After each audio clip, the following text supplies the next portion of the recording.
자, 우리가 지난 시간에 광상 또는 광산에 대해서 이렇게 살펴봤습니다.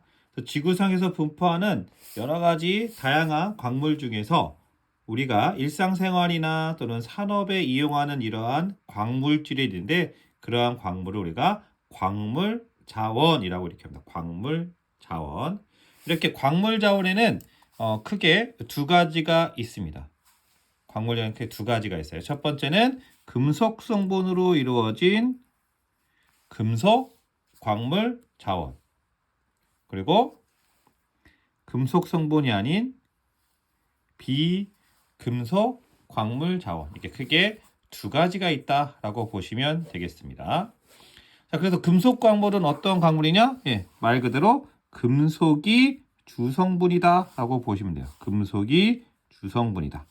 그래서 어떤 특징을 가지고 있냐면 대체로 금속 광택이 납니다. 그리고 불투명해요. 그 다음에 중요한 건데 재련 과정을 거친다라는 겁니다. 재련 과정을 거친다. 그 다음에 전기와 열을 잘 전달하는 그러한 성질을 가지고 있는 게 금속 광물 자원입니다. 대표적인 금속 광물 자원에는 여러분 많이 주변에서 봤듯이 철, 알루미늄, 구리, 아연, 금, 은, 망가니즘, 텅스텐, 히토류, 리튬 등이 있습니다. 이 중에서 여러분들이 철이나 알루미늄, 구리 얘네들은 전통적으로 많이 사용했던 그러한 광물질이고요. 최근 첨단 산업에서 많이 사용되는 광물이 바로 요 텅스텐, 히토류, 그다음에 리튬 이런 겁니다. 텅스텐, 히토류, 리튬. 요게 이제 앞으로 첨단 산업에 있어서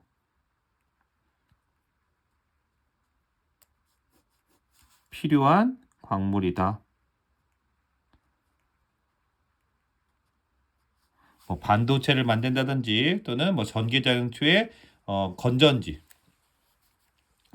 포함한 전지를 만든다든지 이런 데 필요한 그 다음에 우주 산업에서 우주로 날아갈 때 그 금속의 물질의 강도를 더하게 된다든지 이런 것들이 바로 이 텅스텐, 히토류, 그 다음에 리튬 등이 있습니다.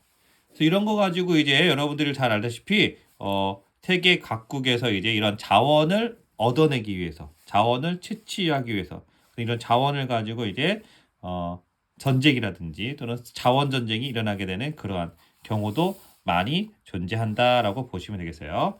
이 중에서 최근에 가장 문제가 됐던 건 히토류였죠. 그래서 전통적으로 이제 히토류를 이제 중국이 거의 많이 생산하게 되는데 생산하고 이제 또 매장량도 가장 많은데 이것 때문에 이제 일본이라든지 또는 미국 또 우리나라도 마찬가지입니다. 저 히토류가 반도체 산업에서 매우 중요한 그런 원소인데 이 원소를 수출하냐 하지 않느냐 이런 걸 따라서 맨날 정치적으로도 또는 경제적으로도 이렇게 서로 이렇게 커다란 분란을 일으키고 있는 그러한 원소가 히토류입니다. 히토류. 자, 그래서 여기 표에 보시면 철은 주로 이제 어디에 사용되냐? 기계, 자동차, 건축, 조선. 구리는 전선, 전자제품, 합금 이렇게 쭉 나와 있죠. 여러분들이 전통적으로 알고 있는 겁니다. 그래서 쭉 가면 리튬, 전지의 원료고요. 그다음에 히토류, 전자산업, 항공우주산업 이런 데 꼭 필요한 게 바로 히토류라고 생각을 하시면 되겠습니다. 다음 두 번째는 비금속 광물 자원입니다. 비금속 광물 자원이에요. 주로 이제 비금속이다라는 거다. 금속이 아닌 원소로 이루어진 광물입니다. 이 비금속 광물의 특징은 재련 과정이 필요 없다라는 거다. 재련 과정. 그래서 암석으로부터 유용한 성분이 분리하거나 이용하기 쉽게 분쇄하는 과정이 필요합니다. 분쇄하는 과정이 필요한 게 바로 이 비금속 광물 자원이고 이 비금속 광물 자원에는 석회석, 고령토, 점토, 규사, 운모, 장석, 금강석, 흑연 이런 것들이 비금속 광물 자원이다라고 보시면 되겠습니다. 표에 보시면 고령토, 규사, 유황 쭉 해서 운모까지 어디에 사용되는지 쭉 나와 있으니까 이 표를 참조하시면 됩니다. 그래서 각 광물들이 주로 어디에 사용되는지 이걸 여러분들이 잘 기억을 하고 있으시면 되겠습니다. 자, 여기서 이제 하나 여러분들한테 얘기해야 되는 건 뭐냐면 바로 아까도 있지만 이 금속 광물과 비금속 광물의 여러 가지 특징 중에서 어떤 게 있었냐면 바로 재련 과정이 있어야 된다라는 거. 재련 과정. 금속 광물에서는 재련 과정이, 비금속 광물에서는 재련 과정이 없는 건데 이 재련 과정이라는 건 뭐냐면 저러한 금속 광물들이 이렇게 모여 있는 것도 있지만 대부분 어디에 있냐면 암석 속에 포함되어 있습니다. 암석 속에 포함되어 있어요. 그래서 이 암석을 부숴야 됩니다. 잘게 분쇄해야죠. 분쇄해야 합니다. 그 다음에 요 분쇄된 그러한 알갱이들을 어떻게 해야 돼요? 녹여야 됩니다. 열에 의해서 우리에게 필요한 광물질을 녹여야 한다는 거. 녹여야 됩니다. 녹여서 우리에게 필요한 광물, 철이면 철, 은이면 은, 금이면 금 같은 이러한 금속 광물들을 녹여서 한 곳에 모아야 합니다. 바로 요 과정, 녹여서 모으는 요 과정을 뭐라고 한다? 재련이라고 이렇게 얘기하는 겁니다. 재련. 암석을 잘게 부신 후 열을 가해서 우리에게 필요한 물질들, 우리에게 필요한 광물들을 추출해내는 그러한 과정을 우리가 재련이라고 합니다. 그러니까 이런 재련 과정은 녹여야 되기 때문에 금속 광물에서만 사용되는 겁니다. 비금속 광물에서는 이런 녹일 필요가 없겠죠. 녹일 필요가 없다라는 겁니다. 그래서 금속 광물과 그다음 비금속 광물 자원에서 가장 큰 특징, 재련 과정을 거치냐, 거치지 않느냐 잘 기억을 해두시면 되겠습니다. 자, 아까도 얘기했지만 이런 광물들은 비금속 광물들은 주로 전선이라든지 전자제품이라든지 여러분 캔깡통 이런 것들에 만들어지고요. 비금속 같은 경우는 유리, 여러분들 유리, 그 다음에 도자기, 그 다음에 절연체 이런 거, 전기를 통하지 않은 물질이죠. 이러한 물질에 이제 비금속 광물이 사용된다라고 보시면 되겠습니다. 광물만 사용되느냐? 그렇지는 않습니다. 암석도 역시 마찬가지로 중요한 자재로 사용되는데 화강암, 대리암, 석회암, 현무암, 반려암들이 그것입니다. 대부분의 암석들은 이제 건축 자재 또는 성벽을 쌓는 이런 건축 자재에 주로 많이 사용되는데 그거 외에도 조각을 한다든지 또는 석회암 같은 경우에는 비료라든지 시멘트 또는 화학공업의 그 재료로 사용되고요. 나머지는 맷돌, 돌그릇 이런 것들에 사용된다라고 보시면 되겠습니다. 이렇게 광물과 암석이 우리 일생생활이라든지 산업에 매우 중요하게 사용되고 있다. 이렇게 생각을 하시고 기억하시면 되겠고요. 금속광물 자원과 비금속 광물 자원의 특징을 잘 이해하시면 되겠습니다. 희토류, 희귀한 토양인데요. 흙이라고 생각하지 않고 희토류는 금속광물 자원이다. 이것도 여러분들이 좀 기억을 하고 있으시면 되겠습니다. 그 다음에 넘어가서 자원 중에서 삼면이 바다인 우리나라의 매우 중요한 자원이 하나 있는데 그 자원이 바로 해양 자원입니다. 바다에서 만들어낼 수 있는 그러한 자원. 왜 그러냐면 땅은 한정적이고 그 땅 속에 묻혀 있는 자원도 한정적이다라는 겁니다. 그런데 지구는 70% 이상이 바다고요. 이 바다 속에서는 상당히 많은 자원들이 존재하더라라고 보시면 돼요. 특별히 이 해양 자원에서는 중요한 게 바로 맨 처음에 나와 있는 해양 에너지 자원입니다. 에너지 자원. 우리가 인간이 사용하는 에너지 자원은 뭐가 있어요? 지하 자원에서 보면 석유나 석탄, 천연가스 이런 것들입니다. 이런 석유나 석탄, 천연가스는 언젠가는 사라지게 되죠. 인구의 증가, 그 다음에 문화의 발달, 문명의 발달에 있어서 얘네들은 빠르게 고갈되고 있다라는 겁니다. 빠르게 고갈되고 있어요. 그래서 이렇게 빠르게 고갈되는 이러한 지하 자원, 육지 속에 있는 자원을 이제 관심이 좀 없어지고 이제 어디로 돌린다? 예, 이러한 에너지 자원을 천연으로 만들 수 있는 천연력 즉 70% 이상 가지고 있는 이 바닷속에서 이 에너지 자원을 좀 찾게 되었다라는 겁니다. 찾게 되었다. 물론 바다에는 이런 에너지 자원뿐만 아니라 광물 자원도 있고요. 그다음에 예, 생물 자원도 있습니다. 우리 먹거리가 되는 생물 자원도 존재한다라고 보시면 돼요. 자, 그래서 이제 사람들이 바다에서 에너지를 많이 찾는데 그 중에서 가장 주목받는 에너지 자원이 바로 가스 수화물입니다. 가스 수화물.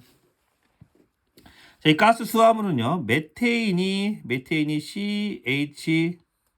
CH4라고 하는 화학식을 가지고 있죠. 이 메테온이 저온 고압의 환경에서 물 분자와 결합해서 만들어지는 고체 물질입니다.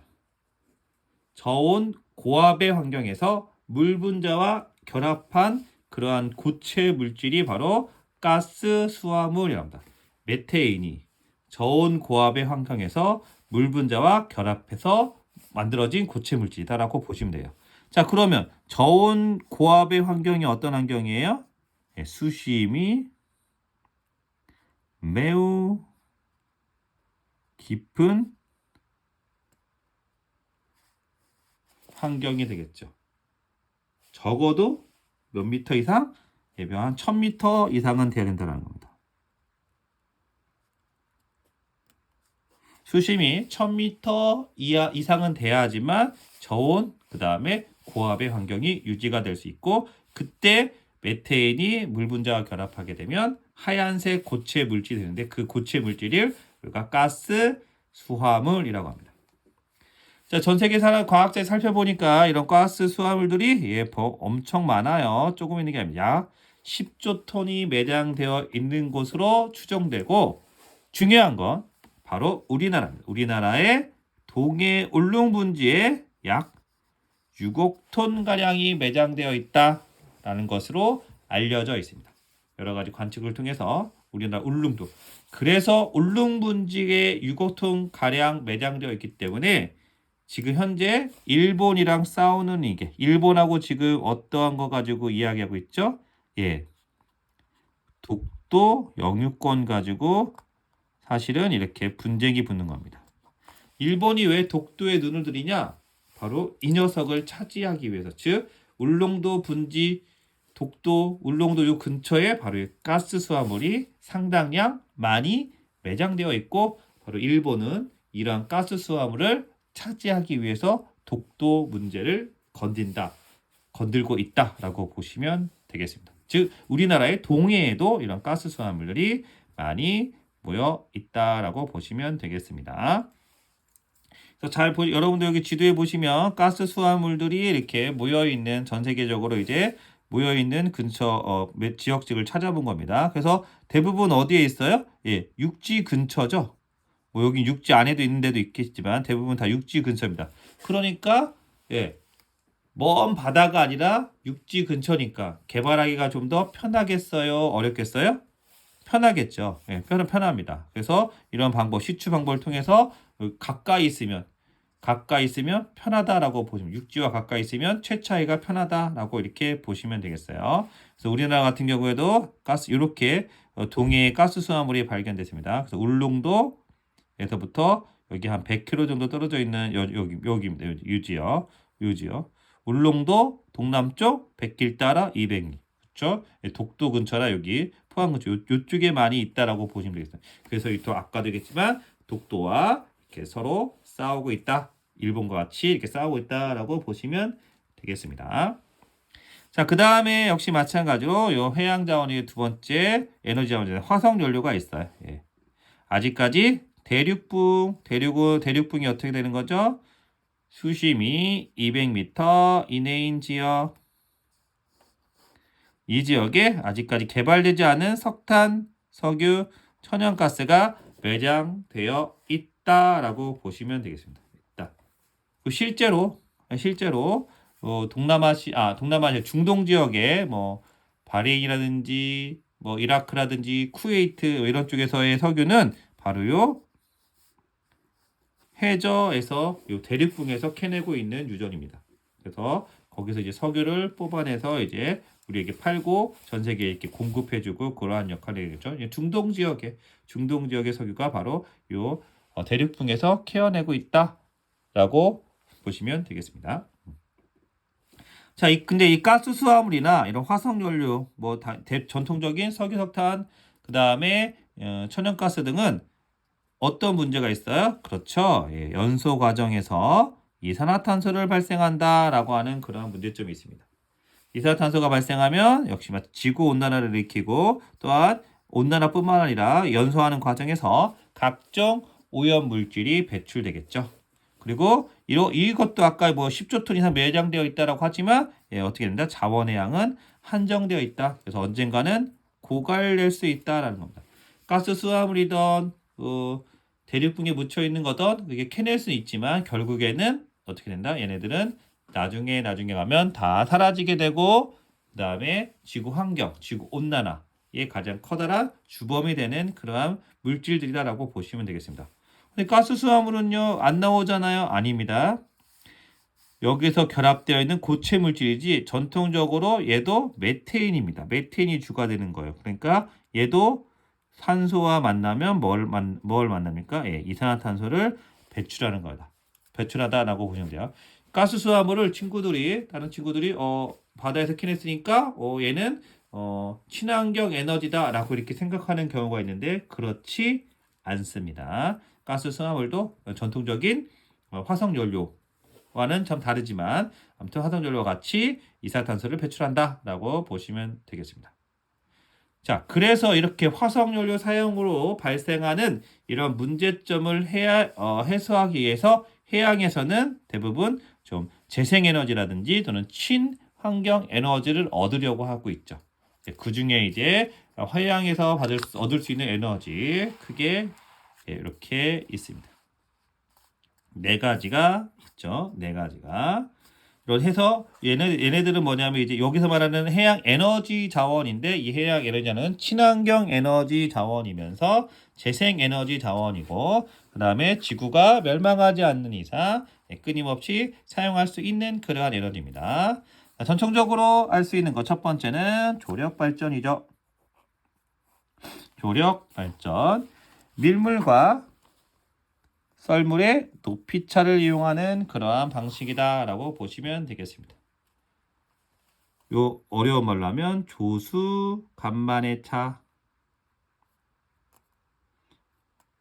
밀물과 썰물의 높이차를 이용한 거다. 그래서 우리나라 같은 경우에는 이거 우리나라에 좀 있습니다. 우리나라의 서해안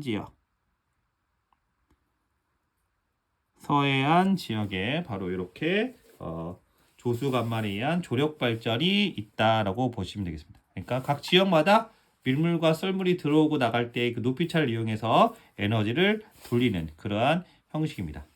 여러분들 그림 보면 이러한 형태입니다. 그래서 수위차에서 여기 터빈이 있어서 왔다 갔다 물이 들어갔다 또 썰물 때는 빠져나가면 이렇게 밀물 때는 들어오고 썰물 때는 빠져나가는데 이때 터빈을 돌려준 겁니다. 그런데 높이차가 있으면 위치 에너지에서 이 터빈이 더 빠르게 돌겠죠. 그 빠르게 돌 때 생성되는 에너지를 우리가 조력 에너지라고 이렇게 이야기합니다.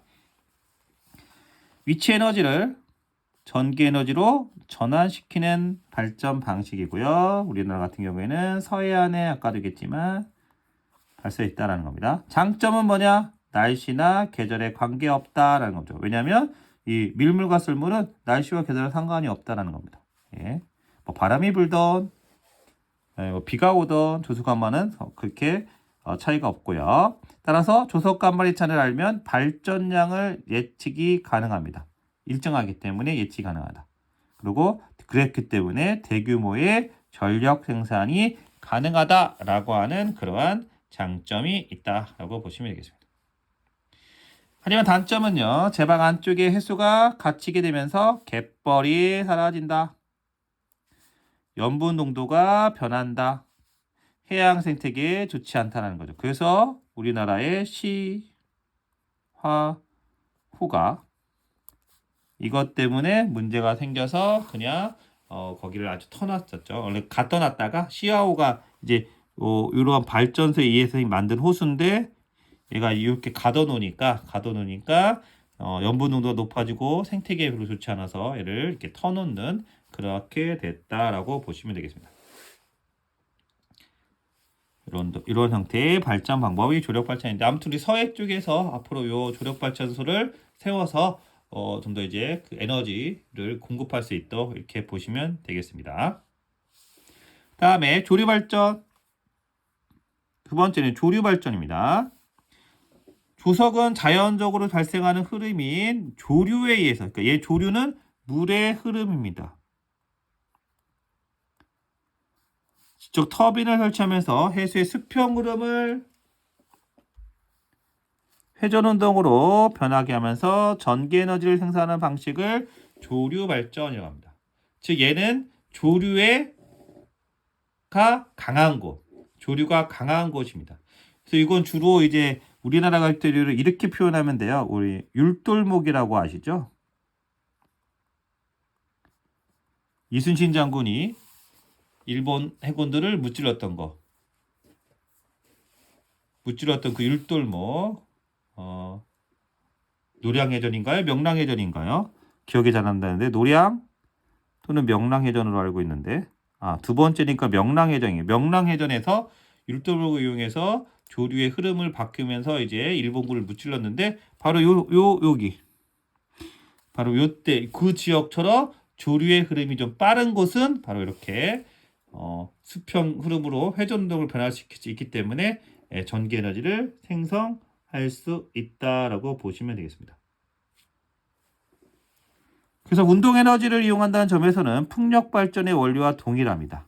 그래서 여기다가 이렇게 세워놓고 조류 발전은 이렇게 막대기를 하나 이렇게 크게 설치한 다음에 여기 터빈을 돌리는 겁니다. 물 속에 있는 거죠. 그래서 물의 흐름에 의해서 이 터빈이 돌아가고 이 터빈이 돌아가면서 이제 전기 에너지를 생성하는 그러한 방식이다라고 보시면 돼요. 그래서 날씨 역시 마찬가지로 날씨와 계절에 관계없이 항상 발전할 수 있는 거고요. 특정 지역의 시간대별 유속 발전령으로 해서 예측이 가능합니다. 그 다음에 조력 발전과 달리 생태계에 미치는 영향은 거의 없다. 이게 설치만 되는 거니까. 단점은 조류의 흐름이 빠른 해역에서만 설치가 가능하다. 느릿느릿 가면 이걸 설치해도 크게 에너지 생산성이 떨어진다라고 보시면 되겠습니다.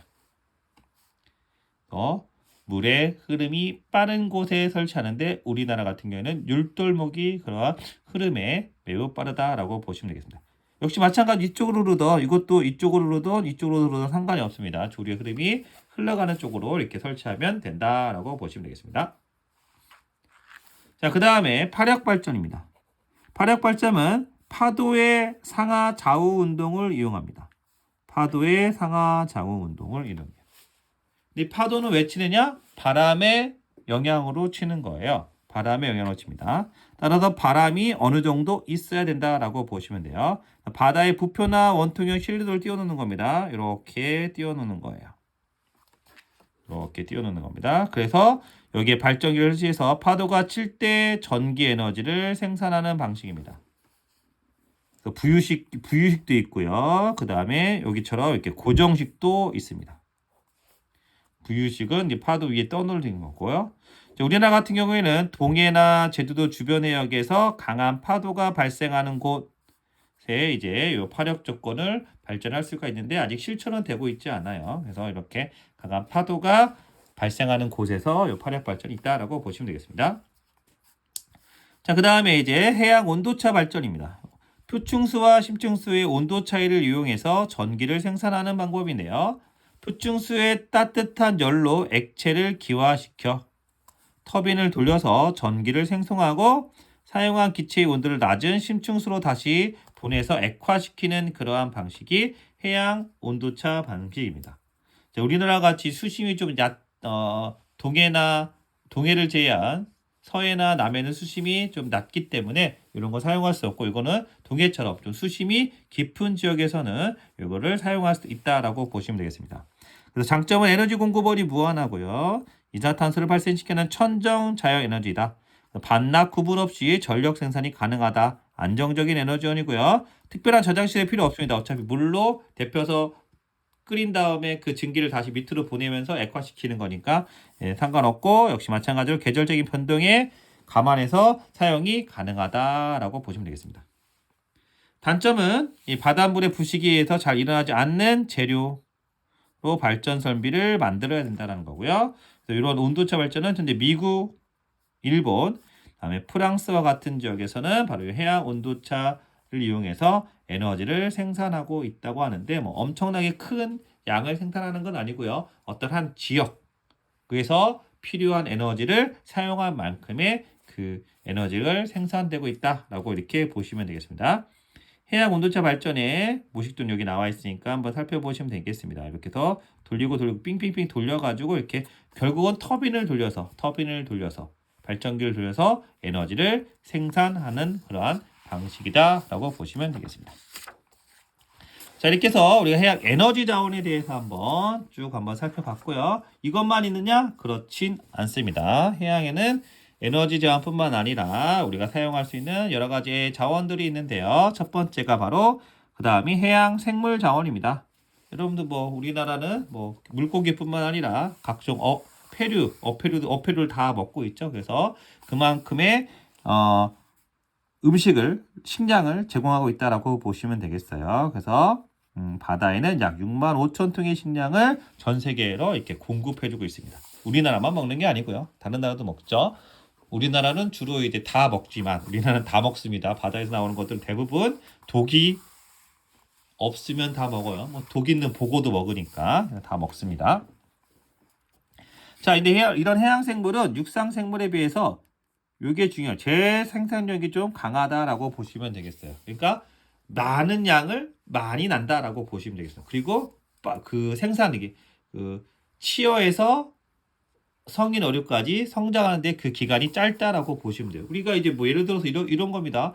뭐 돼지고기나 또 닭고기는 안 그렇지만 닭고기도 21일 동안 부화시켜서 한 석 달, 넉 달 키워야 되잖아요. 그죠? 하지만 물고기는 그렇지 않다는 겁니다. 여러분들이 잘 아는 어항에서 키우는 물고기는 작아요라고 이렇게 얘기할 수 있는데, 실제로 자연에서 자라는 물고기들은 그 성장 속도가 매우 빠르다라고 보시면 되겠어요. 그래서 이런 것들을 이용해서 바다 목장을 운영하는 경우도 있습니다. 떼거리로 이렇게 우리가 가두리 양식이라고 표현하는데, 가두리를 쳐서 물고기 다른 데로 가지 못하게 이렇게 막으면서 이제 하는 그러한 운영. 우리가 이제 양떼 목장, 소 목장처럼 물고기 목장을 이렇게 운영하는 경우도 있습니다. 자, 생물 자원은 대부분 식용으로 이용되는 게 많이 있지만, 최근에는요, 의약품이라든지 공업연료라든지 또는 공예품 연료에도 사용되고 있어서 고부가가치 산업인 해양 신소재 개발이나 해양 바이오 산업에도 활용되고 있습니다. 그래서 여러분 가끔 이제 해양 자원에서 신소재나 바이오 산업 좀 찾아봐라 그럼 이쪽 자원에서 이게 찾아오는 경우도 많이 있죠. 특별히 이제 의약품이라든지 또는 공업 연료에 많이 사용된다라고 보시면 되겠습니다. 그 다음에 세 번째가 이제 광물 자원입니다. 자, 이 광물 자원은 해수 속에 포함되어 이제 이미 해수 속에 녹아 있는, 우리가 이제 해수 속에 녹아 있는 그런 물질들을 염류라고 이렇게 하잖아요. 그죠? 염류. 이 염류 속에 포함되어 있는 게 이제 소금이라든지 브롬이라든지 마그네슘, 금, 우라늄, 리튬 등 이런 것들이 녹아 있다라고 보시면 돼요. 녹아 있어요. 그리고 소금은 대부분 다 바다에서 채취가 되는 거죠. 채취가 되는 겁니다. 그래서 해양 광물 자원은 브로민, 마그네슘, 우라늄 이런 것들이 있는데요. 브로민은 그러니까 물속에 녹아 있는 겁니다. 이온 형태로 녹아 있어서 얘를 어떻게 나중에 여러 가지 작용에 의해서 침전시켜서 사용되는 거죠. 그다음에 우라늄도 마찬가지고 마그네슘도 마찬가지입니다. 이 중에서 제일 중요한 건 망가니즈 단계입니다. 이 망가닌 단계는 태평양 심해저에 있는 건데요. 심해저에 바닷물 속에 녹아 있었던 망가니즘, 철, 구리, 니켈, 코발트 얘네들이 이렇게 모여서 침전돼서 공 모양의 덩어리로 성장한 겁니다. 그래서 얘는 이 망가닌 단계는 순수하게 뭐 대부분 이러한 물질, 철, 구리, 니켈 이런 것들로만 되어 있어요. 그러니까 지하 자원 속에 포함되어 있었던 거는 암석 속에 포함되어 있는데 얘네들은 그 침전됐기 때문에 침전해서 모아 있어서 아주 질 좋은 그리고 철, 구리, 니켈이 이게 서로 이렇게 모여 있다라고 보시면 되겠습니다. 이렇게 둥그럭 속에서 이렇게 커져 있는데 이걸 우리가 망가니된 단계, 둥근 공 모양이라고 해서 단계라고 이렇게 이야기를 하는 겁니다. 우리나라에도 역시 마찬가지로 한 태평양에서 클라리온 클리퍼튼 해역을 탐사해 여기를 이제 우리 구역이 있습니다. 우리가 돈 주고 샀어요. 그래서 이 구역에서 망가니된 단독 개발권을 확보했습니다. 그래서 여기서 이제 조금씩 이제 채취하려고 심해에 있기 때문에 심해에 있는 것을 채취하는 거기 때문에 기술력도 필요하고 당연히 자원도 많이 재력도 많이 들어가야겠죠. 그래서 그런 것들을 지금 확보해서 캐내고 있다라고 보시면 되겠습니다. 물론 아직까지 그 생산성에 있어서 또는 경제성에 있어서는 아직까지 좀 미흡하지만 그래도 우리나라 지역이 있다. 전 세계적으로 우리나라도 있다라고 이렇게 여러분들이 기억을 하고 있으시면 되겠습니다. 자, 그럼 이렇게 해양 자원은 왜 개발이 필요하냐? 계속 얘기했지만 급격한 인구 증가와 산업화 영향으로 환경오염, 식량자원 등의 고갈이 문제점이 대두됐다. 그래서 이러한 문제점을 새로운 것으로 이제 활보를 차지하기 위해서 이제 바다에 대해서 집중적으로 관심을 갖게 되었다라고 보시면 되겠습니다. 그 이유는 지구 표면이 70% 이상이 바다다라는 거고요. 바다에서 이미 석유와 천연가스와 같은 것들을 채취하고 있으니까 그 외의 것들 가스 수화물이라든지 망가니안 하늘 같은 그러한 여러 가지 자원들을 쳐낼 수 있다라고 보시면 되겠어요. 그리고 해수 1kg 다양한 공업용에 사용되는 염류가 평균 35g 정도 녹아 있다라고 얘기했죠. 이게 염분이죠. 35%, 그죠? P35 PSU, 그죠? 예. 그다음에 해수를 담수화를 시키면 이거 염류가 녹아 있으니까 짠물을 먹으면 이게 목 계속 마르잖아요. 얘를 이제 담수화시키면 물 부족도 해결할 가능성이 있다는 거죠. 아직까지 완벽하게 이루어진 건 아닙니다. 완벽하게 이루어지진 않지만 이렇게 물 부족도 우리가 해결할 수 있다라고 보시면 되겠습니다. 자, 그 밑에 보면 광물 자원의 수요량과 매장량이 이렇게 있는데요. 그림은 전 세계 주요 금속 자원의 전체 매장량과 경제적 매장량, 그다음 미래 50년 동안의 누적 수요량을 나타낸 것이다. 각각의 특징을 살펴보면 되겠습니다. 자, 탐구 결과 이 그래프를 분석한 결과 미래 50년 동안의 누적 수요량이 전체 매장량보다 많은 것은 근, 납, 근, 주석, 아연, 구리, 니켈이다. 미래 50년 동안의 누적 수용량이 전체 매장량보다 적고 경제적 매장량보다 많은 것은 리튬, 몰리브데넘, 텅스텐, 코발트다. 미래 50년 동안의 누적 수용량이 경제적 매장량보다 적은 것은 크롬은 철, 알루미늄이다 라는 겁니다. 그럼 이걸 가지고 우리가 뭘 할 수 있냐면 미래 50년 동안의 누적 수용량이 전체 매장량보다 많은 은, 납, 금, 주석 얘네들은 50년이 지나지 않아서 고갈될 위험이 있다라는 겁니다. 그리고 미래 50년 동안의 누적 수용량이 전체 매장 적고 경제적 매장량이 많은 리튬, 몰리브데넘, 텅스텐, 코발트 등은 50년 정도가 지나면 자원이 가격이 급격히 상승할 수 있다. 그리고 채굴되는 것이 이제 질이 좀 떨어질 수 있다라는 겁니다. 이미 그러니까 은, 납, 금, 주석들은 이미 예전에 생산됐던 것보다 그 경제성이 좀 떨어지고 질도 안 좋다라는 겁니다. 그다음에 세 번째, 미래 50년 동안의 누적 수용량이 경제력 매력이 적은 크롬, 철, 알루미늄 같은 이러한 광물의 가격은 비교적 적을 것이다. 왜냐하면 50년 이후에도 계속 있을 수 있으니까. 그러니까 이런 걸 통해서 우리가 자원의 예측을 하고 자원을 어떻게 활용할 것이고 어떻게 이용할 것인지를 우리가 판단할 수가 있는 겁니다. 그래서 이런 것들을 잘 살펴보시면 앞으로 여러분들이 사회에 나갔을 때 어떤 것들을 좀 더 이제 연구하고 개발해야 될 것인가를 이제 판단할 수 있는 그러한 자료가 될 것이다라고 생각하시면 되겠습니다. 자, 이렇게 해서 우리가 2단원 광물의 이용, 그 다음에 지구 구성의 물질과 자원, 이런 것까지 우리가 한번 쭉 살펴봤고요. 이제 나머지 이제 문제풀이 이걸 좀 한 다음에 다음 단 3단원 이제 우리나라 이제 지질조사를 들어가는데요. 이 지질조사 매우 중요합니다. 한반도의 지질 부분을 이제 다음 시간부터 또 살펴보도록 하겠습니다. 여기까지 하셨고요. 수고 많으셨고요. 이제 문제풀이로 다음 계속해서 이어지겠습니다. 수고하셨습니다.